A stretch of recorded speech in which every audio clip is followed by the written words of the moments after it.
Good evening and welcome to the webinar, Reproductive Health Planning for Patients with Multiple Sclerosis, a Clinician's Guide.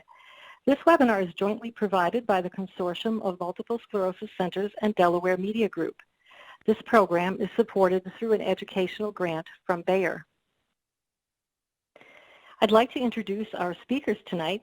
Patricia Coyle is Professor of Neurology and Director of the MS Comprehensive Care Center at Stony Brook Neurosciences Institute in Stony Brook, New York. And Patricia Melville is a nurse practitioner at the Stony Brook Neurosciences Institute. And the faculty disclosure statements are listed here. Tonight's learning objectives will be assess factors informing the continuation or discontinuation of disease-modifying therapy for patients with MS who are pregnant or planning pregnancy, evaluate treatment of MS for patients who require ongoing DMT during all or parts of pregnancy, analyze data and discuss outcomes from registries and databases of women who were exposed to various DMT agents during pregnancy, and discuss counseling strategies for women with MS and their partners to best control MS while optimizing a safe and healthy pregnancy. We will include time at the end of the presentation for audience questions. You may submit a question via the web at any time by using the Ask a Question feature on the left side of your screen. The webinar cannot accept questions via the phone. I'd now like to turn it over to our first speaker, Patricia Melville. Welcome. Thank you, and good evening. In the past, women with MS were discouraged from becoming pregnant. Over the last decade or two, that advice has changed, largely due to the landmark PRIMS study, Pregnancy and MS study, done in 1998. In that study by Confrevaux, 254 women with 269 pregnancies from 12 European countries were studied. The women were followed during their pregnancies and for up to 12 months postpartum.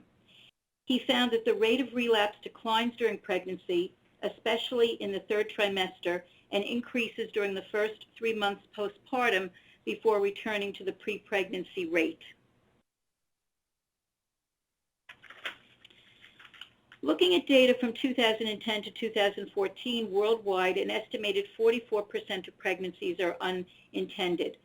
When we break that down into the MS population, we see that in a Cleveland Clinic MS cohort, 32% of pregnancies were unplanned. Other cohorts report 10 to 16% unplanned pregnancies during MS treatment. Furthermore, despite the requirement to use reliable contraception during clinical trial participation, we see that there have been unintended pregnancies in this population as well. On the right, we see information on data collected among the general population of Britain on unplanned pregnancies. They've broken it down into 3 groups: planned, which is the largest group at 54.8% in green, ambivalent at 29%, and unplanned at 16.2%.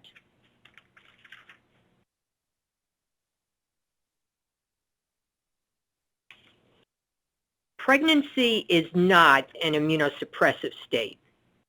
It's an immunotolerant state. You don't want the mother rejecting foreign fetal material. Pregnancy, because it has such an impact on MS disease activity, has been carefully studied. And we know there are a number of hormonal changes that are quite marked during pregnancy. In fact, from an immunological point of view, what happens during pregnancy is a shift from T helper 1 to T helper 2. That's something that would be beneficial or good for MS. We see a relative decrease in cell-mediated immunity and a relative increase in humoral immunity. In diseases which are believed to be predominantly cell-mediated, and that is MS, that might be expected to improve during pregnancy, whereas diseases such as lupus or NMO spectrum disorder, which are more humerally mediated, might be expected to worsen. In addition, there are a number of maternal regulatory cells that go up during pregnancy and are probably of benefit.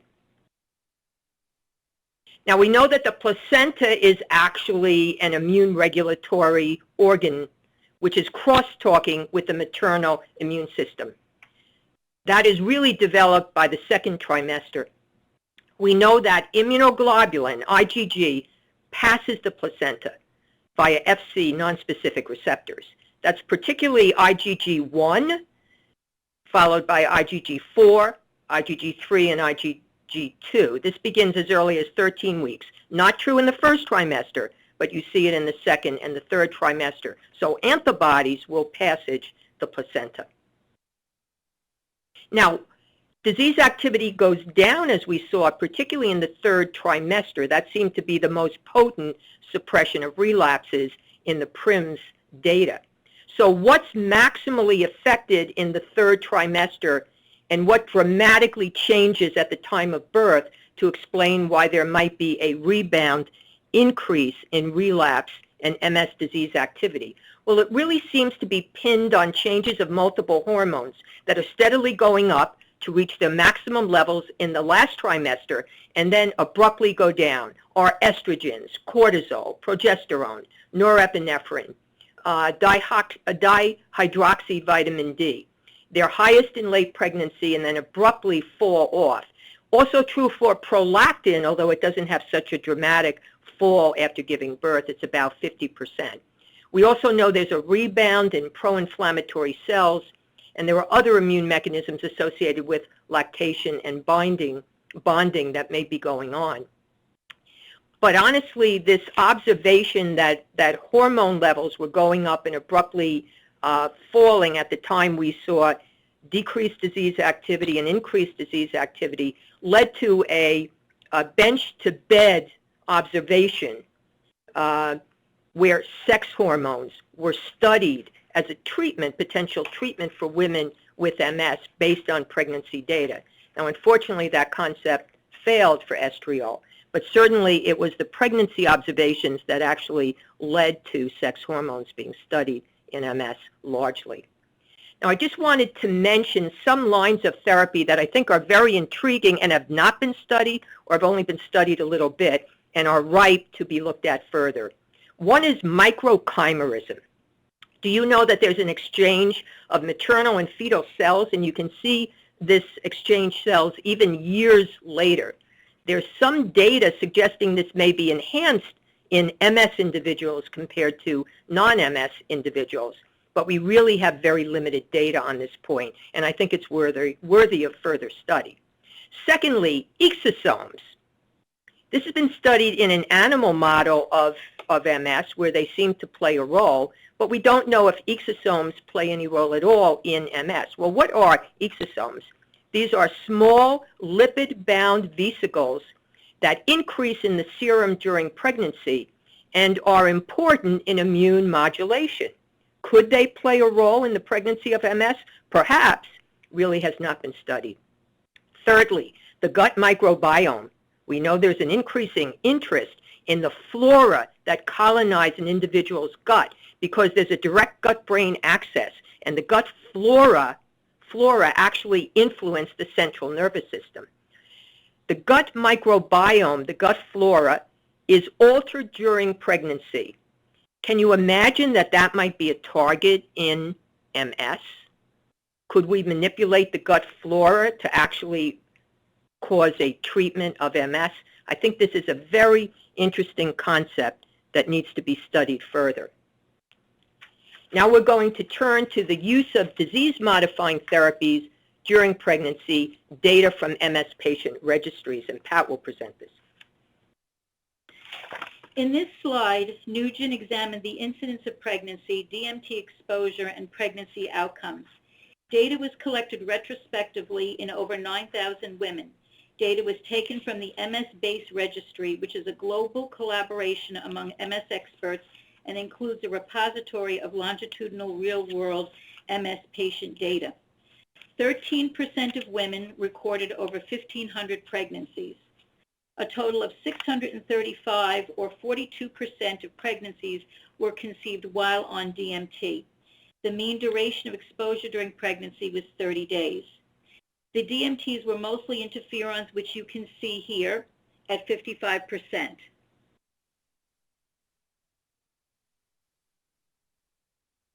Other DMTs included GA, the monoclonal antibodies, and oral therapies. Here we have information on the effect of pregnancy on relapses using the International MS-based registry. Here, 893 pregnancies in 674 women were studied. Annualized relapse rate pre-pregnancy was 0.32, fell to 0.13 in the third trimester, and rose to 0.61 temporarily in the first 3 months postpartum. This can be considered a modern era confirmation of the PRIMS study that we presented earlier. Using retrospective data from a U.S. claims database, women with MS and those without MS were matched. Data was collected from 2006 through 2005 on over 2,000 patients. We again see a decline in relapse rate during pregnancy with an increased relapse risk in the first 6 weeks postpartum and then a return to pre-pregnancy baseline relapse rate. Along the bottom of the slide, you see questions that may arise as you work with your MS patients who are considering pregnancy, such as washout considerations, the impact of family planning, during pregnancy, the use of steroids, labor and delivery considerations, after pregnancy, postpartum relapses, postpartum depression, and breastfeeding considerations. In this study, Dr. Langer Gould at Kaiser Permanente looked at pregnancy data from 375 MS women who had 466 pregnancies from 2008 to 2016. In that data set, 15% had CIS and 38% were on no DMT in the year prior to pregnancy. During pregnancy, 8.4% of patients relapsed.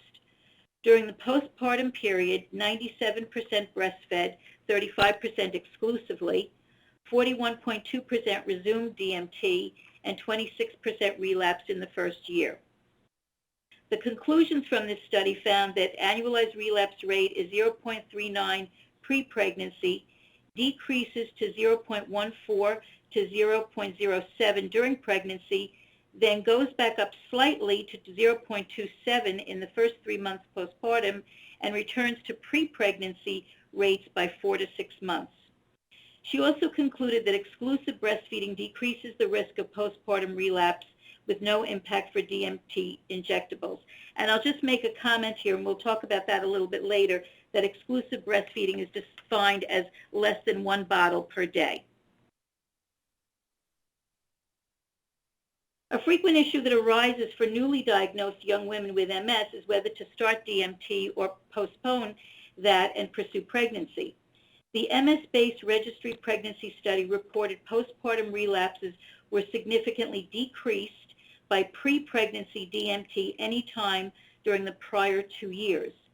They concluded that preconception DMT exposure and low annualized relapse rate were independently protective against postpartum relapses. Thus, initial therapy might be recommended over immediate pregnancy. Other factors to consider when counseling patients are disease activity level and prognostic profile. In this study, this was a cross-sectional study of the Kuwait National MS Registry. There were 87 relapsing MS women who had 99 pregnancies. Almost 90% of the pregnancy occurred in women on a DMT the year before. The relapse rate was 17.2% during pregnancy, highest in the first and third trimester. 13.7% of women relapsed postpartum.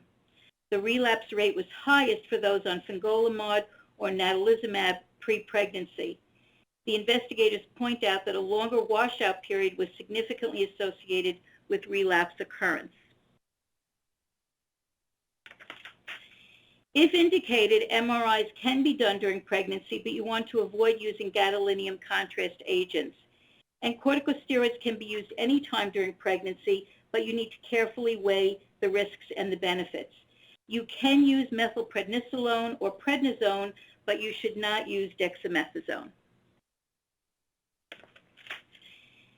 It's critically important to have a thorough and careful discussion with the women with highly active MS regarding pregnancy decisions. Counseling points include whether to delay pregnancy and opt for MS treatment for 1 to 2 years. For those women who decide to proceed with pregnancy, consider limiting or having no washout period at all. Considering whether to treat during pregnancy is best made with a shared decision-making model.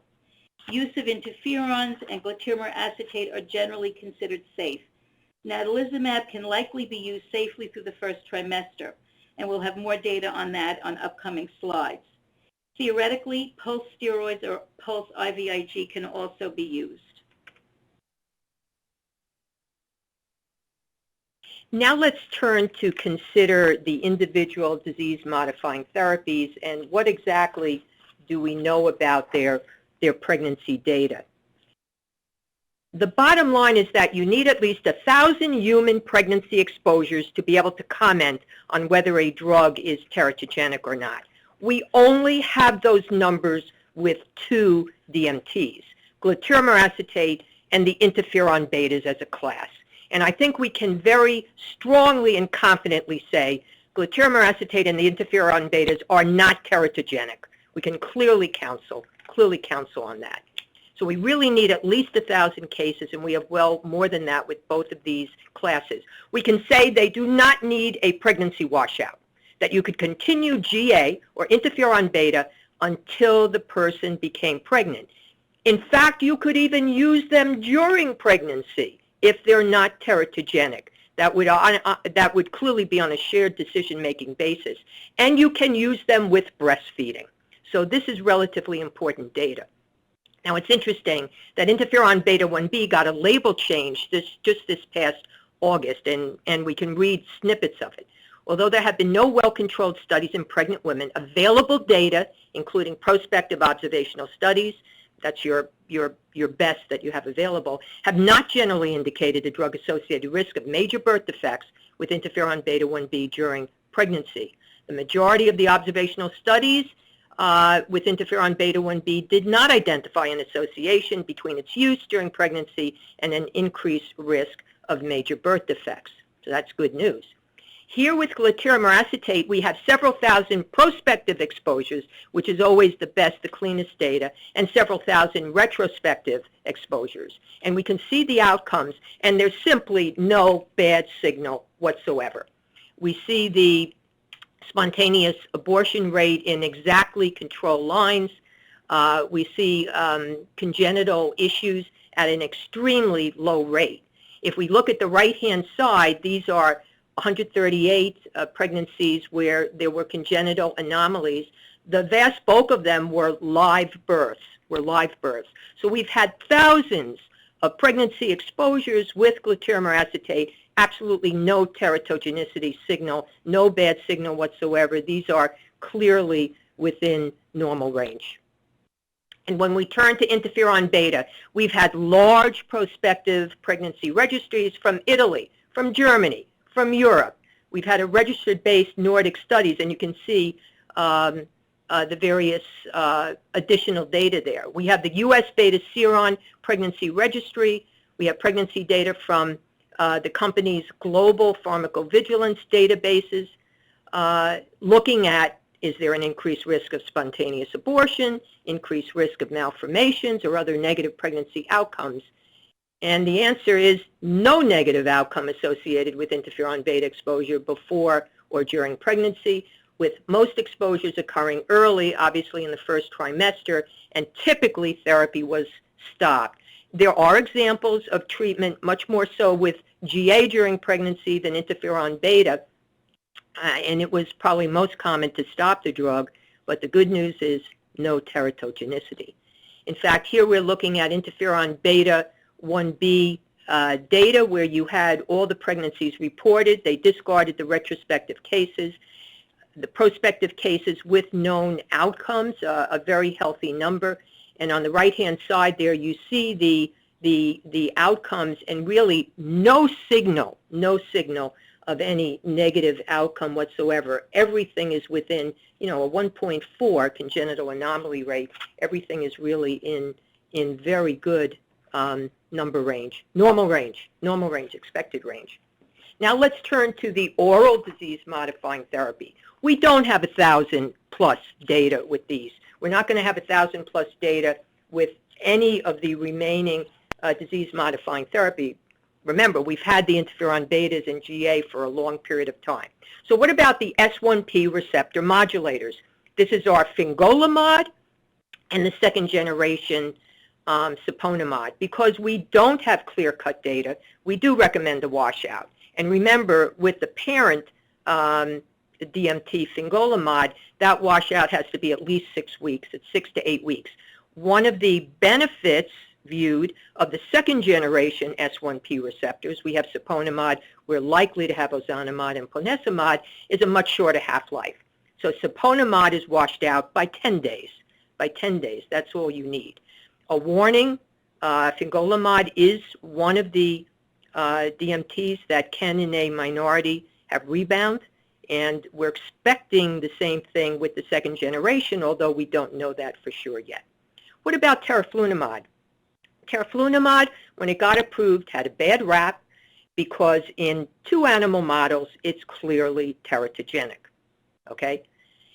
They've had several hundred human exposures. No documentation of teratogenicity in the human setting to date. Now, that's not 1,000.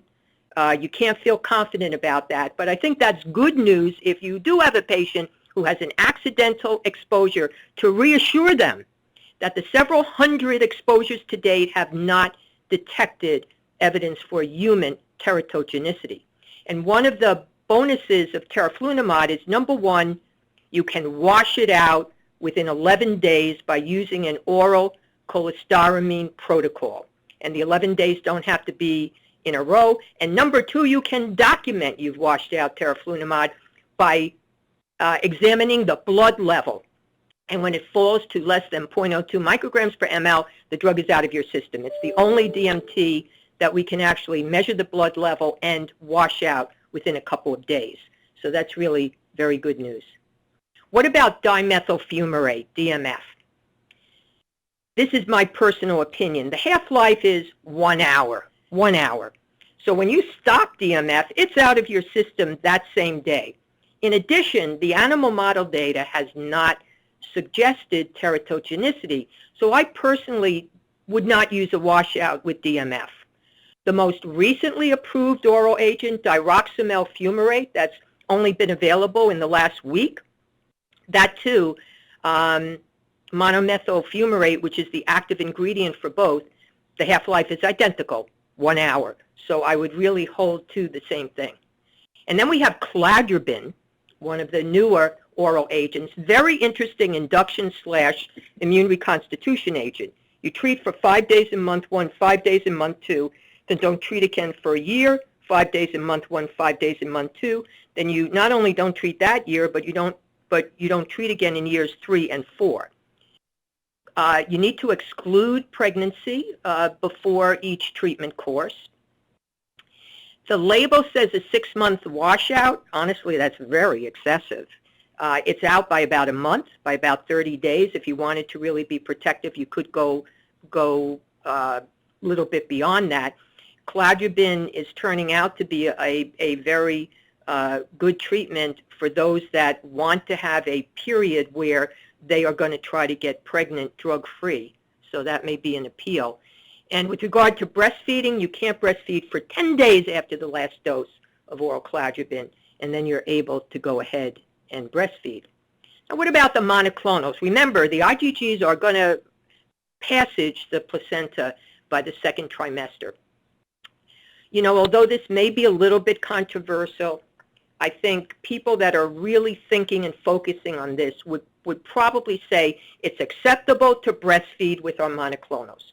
Now, what you would probably not want to do is breastfeed within a couple of hours of the actual infusion, but I think we can consider that you can breastfeed because only a small amount of the IgG is going to get into the breast milk, and it's going to be degraded in the gut of the newborn baby who is feeding. So let's talk first about natalizumab. Now, natalizumab is a high-efficacy agent typically used in people that have very active disease. It's also one of the DMTs where a minority can have a rebound.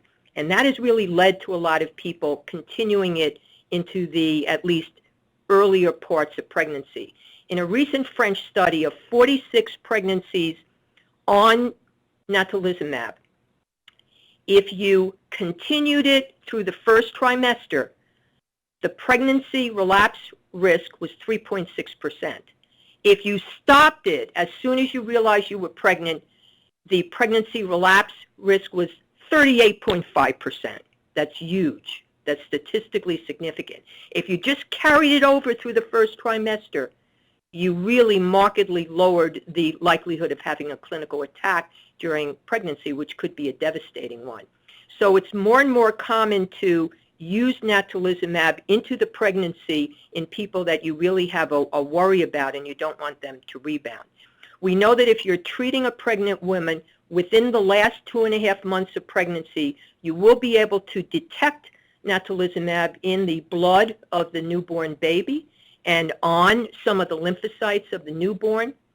You can detect it in human breast milk, but at low levels. And again, I think kind of forward-thinking people are saying you could breastfeed on the monoclonal antibodies. This is just from an Italian study that looked at the annualized relapse rate before, during, and after pregnancy. And if you did a washout of natalizumab, that's the high graph. They relapsed during pregnancy. If you didn't do a washout with natalizumab, the relapse rate went along with control individuals. So very important, I think, not to do a washout if somebody's on natalizumab and is going to get pregnant. What about alemtuzumab in pregnancy? Again, this is an induction/immune reconstitution, long-lasting agent. You infuse it daily for 5 days in year 1. Don't infuse again till year 2, daily for 3 days. And that's your complete therapy. You theoretically don't use it again unless you have breakthrough activity in the future. So that's kind of very comfortable for long periods of time where the individual can try to get pregnant. One of the things, however, to be very cognizant of, when you use alemtuzumab, there's a complication rate of thyroid disease. You do not want to miss maternal hypothyroidism. That would be a terrible thing to miss. So you'd be very conscious of that.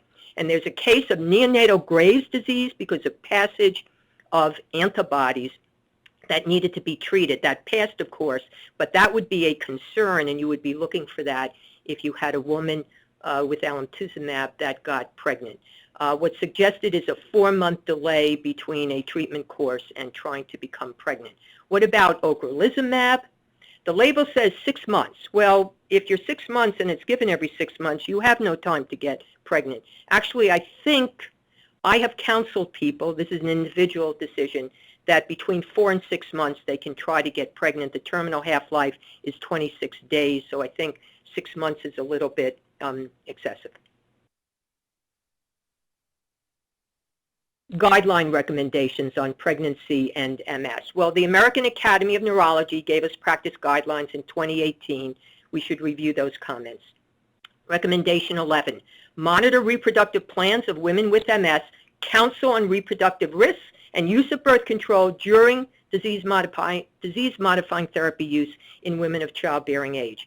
I'm not saying we should be responsible for the contraception, but we can make positive statements, and we're going to hear Pat discuss that. We need to follow up on this. We need to discuss it. We need to explain why it's so important. You don't want an accidental exposure if it can be avoided.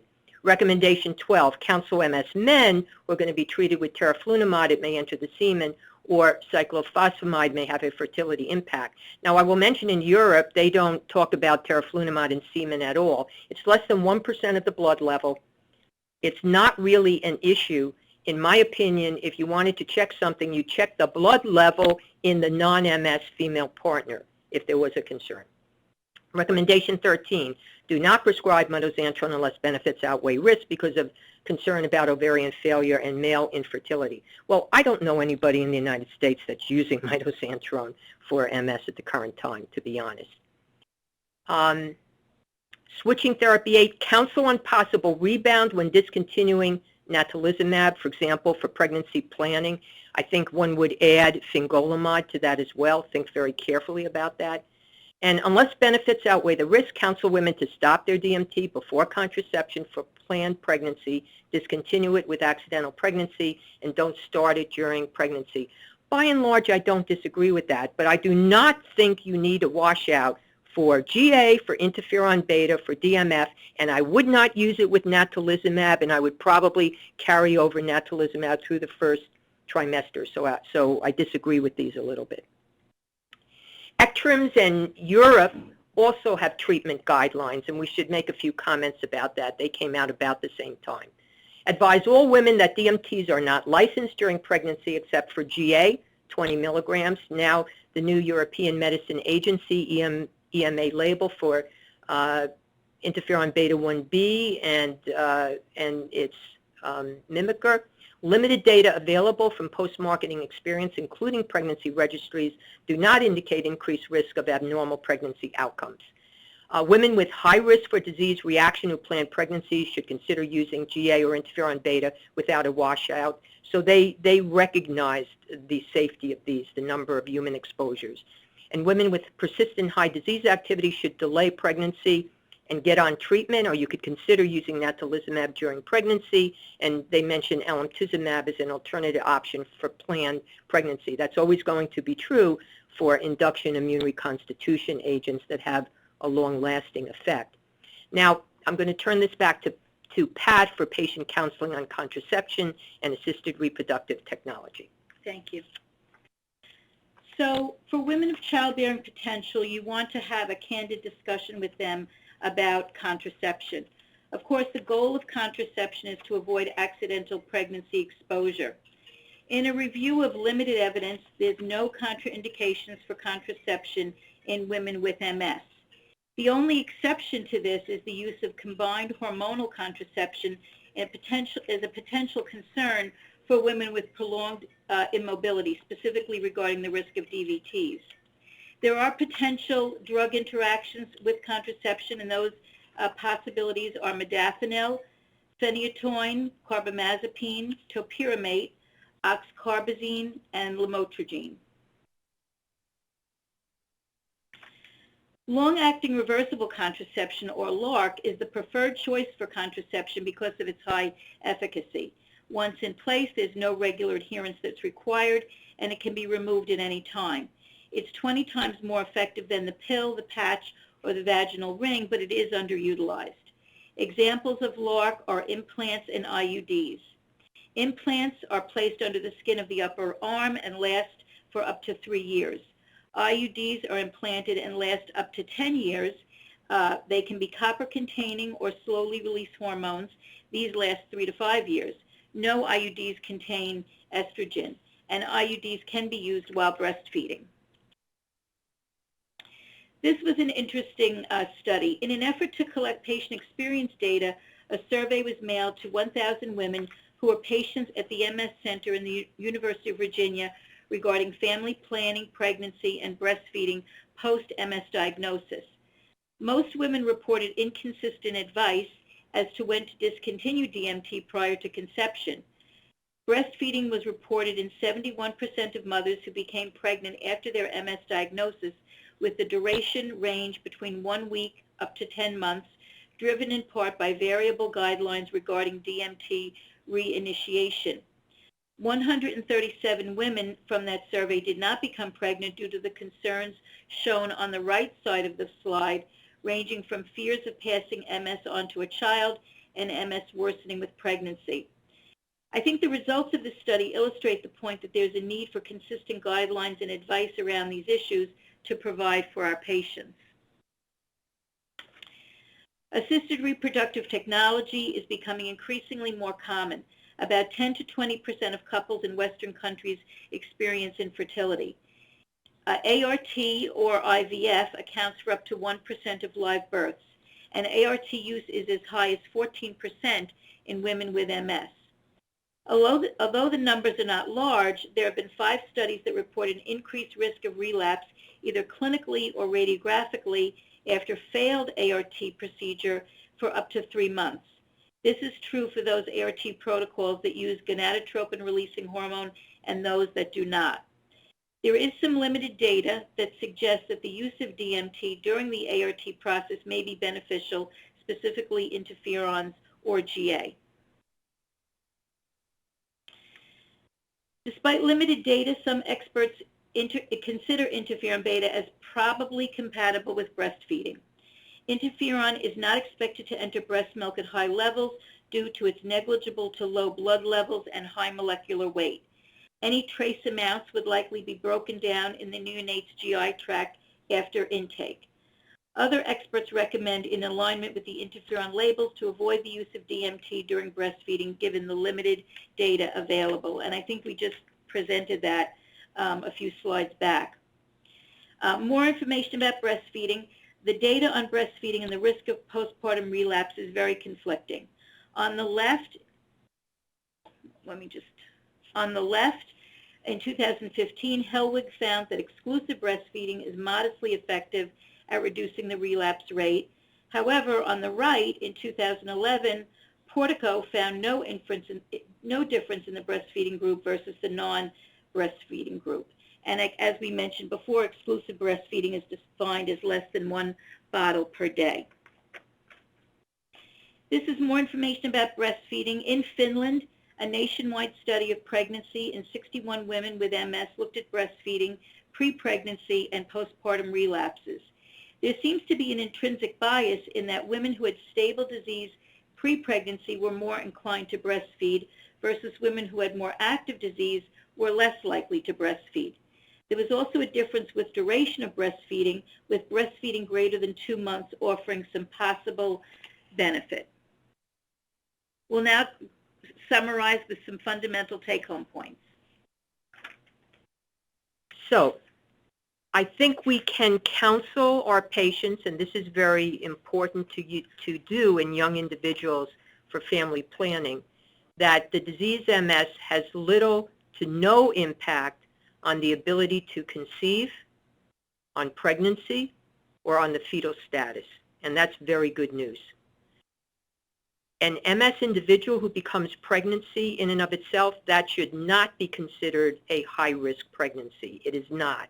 It should be a normal pregnancy. MS has no impact on fertility. There is no increase in birth defects because a parent has MS. There's no increase in abortions because a parent has MS. There's no increase in ectopic pregnancies, and really there's no consistent increase in assisted vaginal or cesarean sections. Some studies have shown that, but it may be overcautioned. In the big scheme of things, it's not increased. There is no limitation on delivery method and delivery anesthetic. Any anesthetic is okay, including a spinal, an epidural, etc. Some studies have reported slightly smaller babies for MS, but other studies have not found that. So it is clearly not a consistent finding. Now, one of the things we must admit is that most of the pregnant MS patients and registries are made up of relapsing MS without significant disability. That makes up 87 to 97% of pregnancy registries. We do not have robust data on the more unusual progressive MS patient who becomes pregnant. And that really begs for a multi-center study to try to get a better handle on that, because there are hints that there may be different experiences for the more unusual progressive MS woman who gets pregnant, who is more likely to have disability. There have been some limited studies that looked at the father having MS, and does that have any impact? And it has not shown any impact whatsoever, so that's good news to counsel about. There are obvious things to do. We know vitamin D deficiency, at least in Caucasians, increases risk for MS. We routinely check vitamin D 25-hydroxy in everybody. You want to make sure that's been checked in your pregnant patient and that you normalize their vitamin D level. Of course, you would want them to be using the appropriate prenatal vitamins, folic acid, not smoking during pregnancy, limiting their alcohol, making sure they were getting good sleep hygiene. These wellness programs are critically important. You would certainly want that for the pregnant MS woman, just as you would want it for any other pregnant woman. It's interesting that in the Autoimmune study, pregnancy decreased the risk for having that first attack, that clinically isolated syndrome. One thing that comes up, you may or may not be asked, but maybe you spontaneously bring it up, patients can be worried that they can pass their MS on to their children. So you can assure them that there is no MS gene that they can pass on and give MS. MS is not a genetic disease. Of course, genes are involved in MS as they are in every single health condition, to be candid. But genes are trumped by the environment, it seems, in MS. And really, there's no guilt trip about passing MS on to their child. The risk is a little bit higher if you have a first-degree relative, but it's because you have enriched susceptibility genes and maybe too few protection genes. Pregnancy has no long-term deleterious effect on MS. So what Pat said at the beginning, up until the 1950s, imagine we were telling, patients were being told, don't get pregnant, it's bad for your MS. Totally wrong, totally improper and incorrect. So that's a very important point to emphasize. In fact, some studies have even suggested a long-term benefit. I don't want to make a claim for that, but we can say that there's no long-term deleterious effect on pregnancy. We can feel pretty confident that MS disease activity decreases during pregnancy, in particular that last trimester, and most of the pregnancy registries have indicated a rebound postpartum, so I don't want to abandon that counseling. I think we still have to counsel on that, with about a 14% clinical attack rate in the several months postpartum before returning to the pre-pregnancy baseline. Guidelines from the FDA and the National MS Society advise against DMTs in somebody who is pregnant, trying to become pregnant, or breastfeeding. I don't disagree with that, but I think it has to be nuanced by increasing data and experience.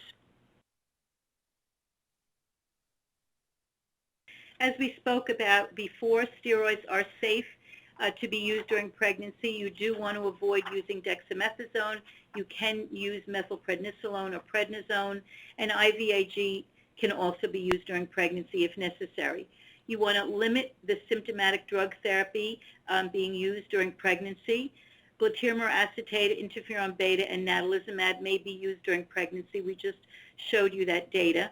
And if necessary, MRIs can be done in pregnant patients, but you want to not use the IV contrast. In the Northern Hemisphere, end of winter births, those that are born in April and May, are associated with an increased risk of MS versus those children that are born in October, November, autumn births. Exclusive breastfeeding likely decreases MS disease activity, although, again, as we showed, that data can be conflicting, and it's unclear if it matches effective DMT. And you want to consider carefully how quickly to restore DMT postpartum by having a real candid discussion with the patient utilizing a shared decision-making model.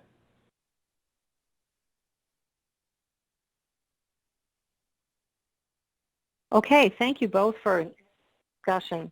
We've got some interesting questions that were submitted by the audience. The first question is there a particular threshold for degree of disease activity or severity that would warrant keeping a patient on an injectable therapy such as an interferon during her pregnancy? So what kind of disease activity would you need to see in order to keep a patient on her therapy?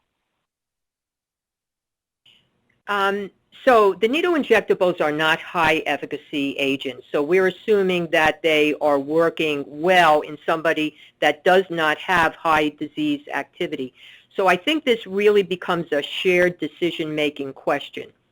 If the patient were to tell me, I really would feel better if I could maintain on my disease-modifying therapy, I'm really worried about coming off it even though I'm pregnant, well, I think we can be reassuring saying, hey, we've had thousands of human exposures with your particular disease-modifying therapy.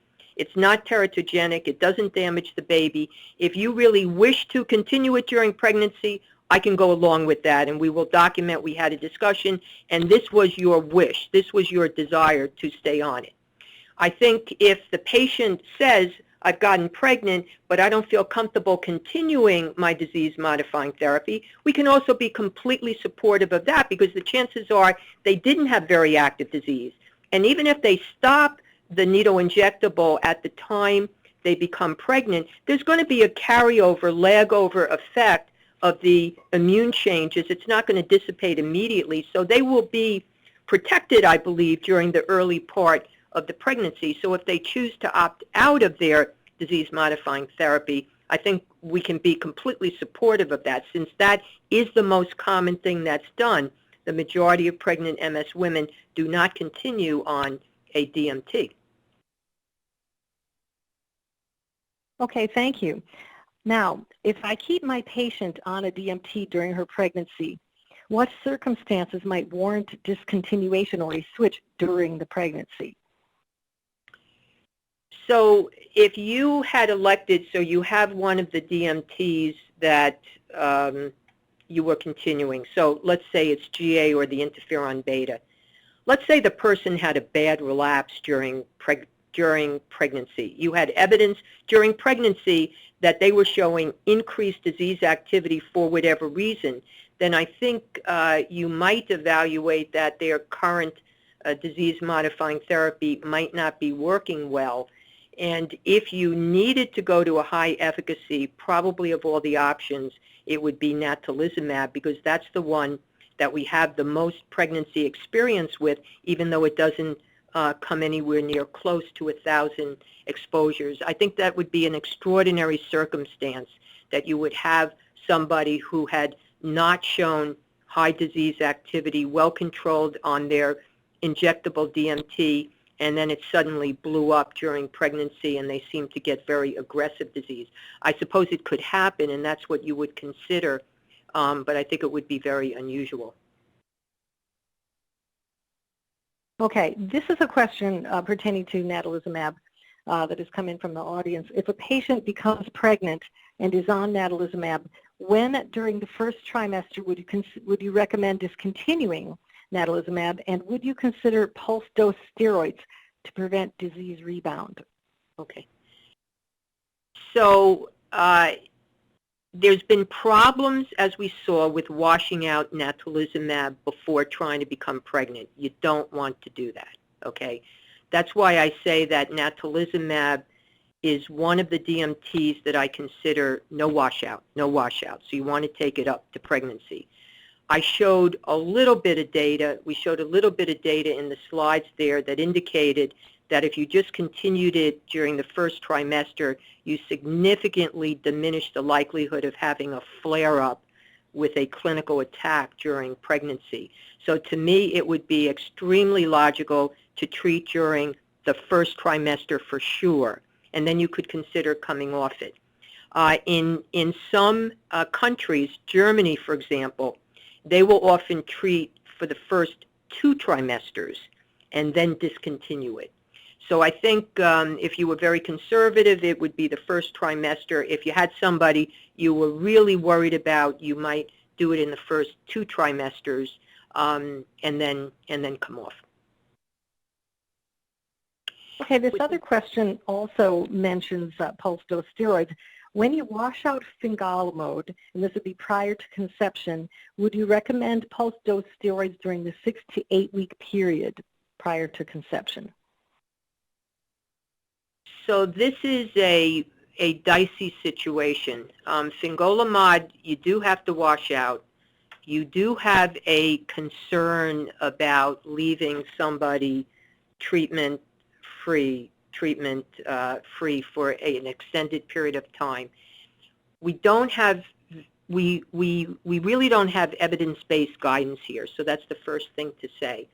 I think post-steroids would be one reasonable thing to do in an MS patient who had a history of being very steroid responsive, I think. Other things that people might think about would be to put that person, for example, on something like GA and maybe maintain that for a period of time. That would be another option. IVIG has been shown to be safe to be delivered during pregnancy, but the data that it has a benefit in MS is really incredibly weak. It's just that you could raise that as something that would not be of harm if you were using it during pregnancy. So to be honest, we don't have a good evidence-based answer, but I think pulse steroids is a viable option, or having them on something like GA is a viable option in those circumstances. Or you might have calculated, if this were more planned, that you have them on an induction/immune reconstitution agent if they were planning to get pregnant. Okay, I've had quite a few more questions that have come on right now. With the recent labeling change on teriflunomide, are you more comfortable recommending and prescribing this drug, teriflunomide, for a woman of childbearing age? Okay, so that's a very interesting question. Now, I know that when teriflunomide came to market, as you recall, it had a black box warning that was taken from leflunomide. It was really based on the animal model data. And I heard a number of people say, I'd never use this agent in a woman of childbearing age. I never understood that statement, to be honest. I think pregnancy concerns are very important. They need to be discussed. They need to be out there. But if you and the patient felt that teriflunomide was the best DMT for them for a variety of reasons, and the only negative was that this was a woman of childbearing age, then I would counsel, I really want that you are using an effective contraceptive technique. I would counsel them about LARC. I would get them on LARC. The efficacy is 99% plus. So you would basically have virtually guaranteed they were not going to get pregnant on the treatment. That would be the tack that I would take, rather than say, oh, no, we can't use it in any woman of childbearing age, even if she's going to be responsible, even if she won't get pregnant. No, we can't use it. That's silly. Now, the interesting thing is that the current human exposures, which are up to several hundred, and remember, you can also fall back on leflunomide in rheumatoid arthritis women who got pregnant, and you can add some numbers there. They didn't identify teratogenicity either. So it may be that it's not actually teratogenic in humans, but again, until you push clearly above the 1,000 number, I can't make any sort of definitive statement about that. But I think right now, based on exposures, we can't say that any of our DMTs are clearly in humans teratogenic. Okay, now we didn't talk much about symptomatic therapies, but there is one question that came in. How do you counsel patients around the use of modafinil or armodafinil? Referring to during pregnancy or pre-pregnancy? The question didn't mention that, so I guess whatever you think would be appropriate. Right, so I think you want to try to minimize as much of the symptomatic therapies as you can during pregnancy. Certainly trying to look at other measures that may help with fatigue, looking at sleep hygiene, perhaps checking a vitamin B12 level, perhaps, scheduling rest periods to try to minimize the amount of symptomatic therapies that they're taking. I think that would be the ideal. Okay, now here's a question about a patient on ocrelizumab. How long after the 3 to 4 month washout would you allow the patient to try to conceive until considering retreating them if they couldn't conceive, and then trying the entire process again? So how would that course carry out if assuming the person did not conceive right away? When would you sort of start, resume their treatment with ocrelizumab? So I would really start to get worried by month 8. Obviously, you could. So the marker of the impact is that it basically makes virtually undetectable CD19 B cells in the blood.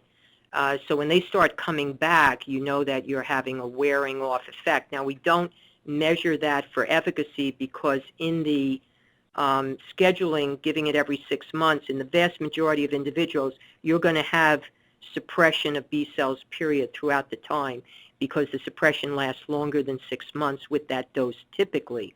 But the longer you go, I think the more likely you are to see the B cells start to come back. So you would have a concern as you were stretching to like 8 months, 9 months, 10 months, etc. Okay, now in a patient with newly diagnosed MS who has disease activity in the second and third trimester of pregnancy, she would like to breastfeed. Would you recommend using steroids postpartum? We did make statements that you can breastfeed with GA, with interferon beta, and with the monoclonals. So my own personal preference would be to resume treatment, but allow her to breastfeed. If the breastfeed, and honestly, personally, I don't think breastfeeding is the be-all and the end-all. I think it's a little bit overrated, personally. And by that I mean, I think sometimes it's been overbilled. If you look at some of the large-scale studies that looked at SIBs, one who breastfed and one who didn't, you suddenly don't see the great benefit of breastfeeding. Now, I understand there's a bonding issue. So my preference would be to try to choose a DMT that I think would treat their MS plus allow them to breastfeed. That would be preferable to me. Okay, now this is another question about fingolimod. My patient became pregnant and remained on fingolimod for 2 months and has now stopped it. What should I do to avoid rebound is the first part of the question. So that's very interesting, and you know, this is somebody that you would definitely want to report to a pregnancy registry. So we're talking about 2 months into the pregnancy taking it. It's going to be washed out 2 months later. Now, I will say that the rebound does not occur in everybody that stops fingolimod, just as it doesn't occur in everybody that stops natalizumab. Unfortunately, we don't have a clear-cut way to determine who's going to have a rebound, and you can look in the literature and see reports, examples of individuals that had very bad relapses during pregnancy. So I would have a frank discussion with the patient, and if the patient was concerned, that might be somebody that I would use pulse steroids as we got to the period where the fingolimod would have worn off. You're also hoping that you get some benefit, particularly in that last trimester, of the impact of pregnancy in helping to control the disease activity. Again, I'm going to say this is really not evidence-based. We don't have, you know, great data to make recommendations here. So part of it would be how worried, how concerned is the patient, and did they want to take some action such as that had some logic behind it that should not be risky to her rather than just sit tight. Now the follow-up question from the same person is, when should I restart it? This is fingolimod we're talking about. When should I restart it postpartum? Well, the other thing I wanted to just add to Dr. Coyle's answer is you could start the patient on a GA or interferon, and they could continue taking that throughout the pregnancy safely, and which would offer them some protection. Yeah. Okay, great. Well, that was a really interesting question and answer session. I'm going to ask just one more brief question here. Maybe it's not brief, but are there data on how the various DMTs cross the placenta? And if so, what might the impact be on the developing immune system of the fetus? So we know the antibodies will passage. The placenta, which has Fc receptors, they clearly passage. We don't really have valid data on the other agents to comment on that I'm aware of, to be honest. I don't think interferon betas and GA are an issue at all. Okay, so that's all the questions that we have time for tonight. This concludes our reproductive health planning for patients with multiple sclerosis, a clinician's guide. You will now be automatically directed to the program evaluation to receive continuing education credit. This webinar will be archived on cmscscholar.org, and I'd like to thank the speakers for a really excellent discussion.